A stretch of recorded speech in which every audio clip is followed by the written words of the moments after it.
শহীদ president Ziaur রহমানের নাম আজকাল বেশিরভাগ ক্ষেত্রে তো অফিসিয়ালিতে নেওয়াই যায় না। আমাদের পরের প্রজন্ম কিন্তু আপনার শহীদ প্রেসিডেন্ট জিয়াউরের নাম মনেও করতে পারবেন না অনেকে।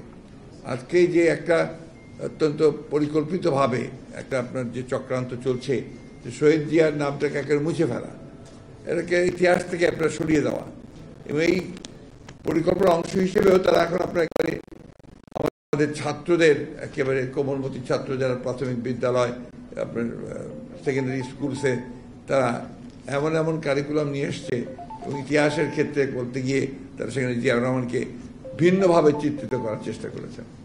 এবং যেটা তারা করে আসছেন প্রথম থেকে অত্যন্ত আপনার প্ল্যান রয়েছে, কনসাস হয়েছে, সচেতনভাবে, যে এই স্বাধীনতার জন্য একজন মাত্র ব্যক্তি, তিনি একমাত্র কৃতজ্ঞতা পেতে পারেন, একটা দল পেতে পারে, আর কেউ এটার সঙ্গে জড়িত ছিল না বা কেউ কিছু করে নাই, এরকম একটা ধারণা তারা সবসময় দেবে। এবং দেখবেন ওই একজন ব্যক্তির নাম ছাড়া কারোর কোন নামও তারা উচ্চারণ করে না কখন। এমনকি তাদের যে লোকগুলো, তাদের যে নেতারা ওই সময়ে 9 মাসে যে নেতৃত্ব দিল, তারা একটা সরকার চালালো, তাদের নামও তারা কখনো উচ্চারণ করে না।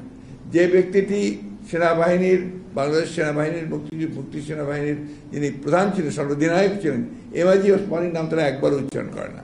সুতরাং সেই ক্ষেত্রে তারা যে জিয়াউর রহমানের নাম উচ্চারণ করবেন না, এটা আমি মনে করি একদিক দিয়ে স্বাভাবিক, কারণ ওদের এটা আপনার কেমিস্ট্রিতে নেই।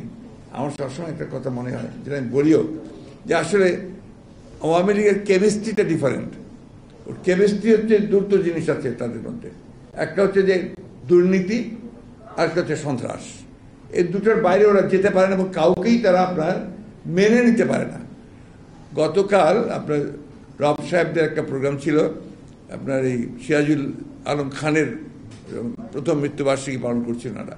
ওইখানে আপনার জাসদের অন্যতম নেতা, অত্যন্ত মেধাবী নেতা, আপনার শরীফ নুরুল আহমেদ, উনি একটা কথা খুব চমৎকার বলেছেন, আমার খুব ভালো লেগেছে কথাটা ছিল যে আওয়ামী লীগ কখনোই অন্যকে সহ্য করতে পারে না, এটা আওয়ামী লীগের ক্যারেক্টার। সে কথা আমি সবসময় বিশ্বাস করি।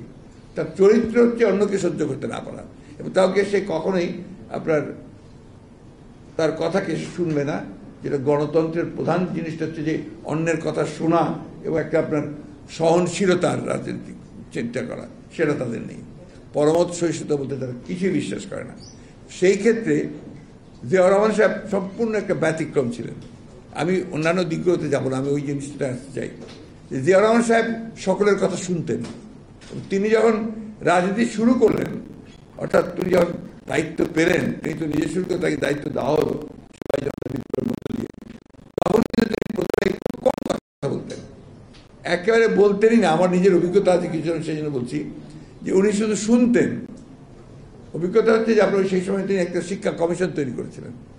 সেই শিক্ষা কমিশনের আমাদের কাজী জাফর সাহেব ছিলেন তখন আপনার শিক্ষামন্ত্রী, মুজিবুর হক সাহেব ছিলেন আপনার সচিব, এবং ওই শিক্ষা কমিশনের যে সমস্ত সদস্যদেরকে উনি নিয়ে এসেছিলেন সদস্য হিসেবে, তারা ছিল দেশের সব দিকপাল একজন, একদিকে ব্যুরোক্রেটস, পলিটিশিয়ানস, টিচার্স, সব মিলিয়ে আপনার শিক্ষাবিদ, সব মিলিয়ে একটা এর চেয়ে ভালো শিক্ষা কমিশন আর কখনো আমাদের দেশে হয়েছে বলে আমার জানা নেই।